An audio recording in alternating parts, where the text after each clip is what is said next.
Mhm. The protection of civilian persons, time of war, convention relating the status of refugees, suppression of unlawful seizure of aircraft. Yes.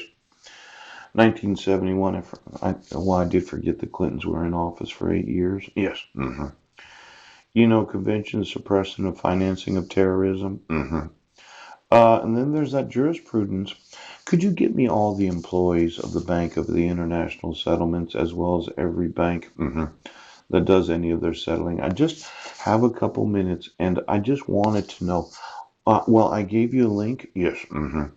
And then I'm wanting to know this $12 trillion of deposits, American Banking Association. How come there's only $9 trillion in loans? Yes. Somebody said we had a lot. Well, I think that the international community is actually legally liable for the financing of terrorism, insurrection, rebellion, and taking children hostage. Now, let's say I can prove in every Federal Reserve Bank throughout the world. Well, why do they keep having their assets? Why does Brent have any money? Yes. Why does the Sheriff's Department have any money? Why does any police officer in Seattle right now? Terrorist finance. Now, I'm going to want to know the actual employees of all of those banks in the Bank of International Settlement. Why don't you give me the actual deposits of all those banks?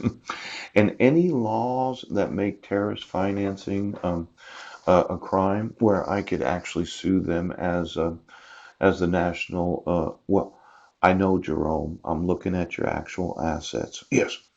Now, this nation is financing contempt of the power of the United States of America. This is contempt, Brent. Who'd you serve after you served me in the public library? Only the respondent can be served a court order. Yes. You cannot serve the petitioner, and you cannot attempt to serve anyone other than the respondent. You have a total contempt.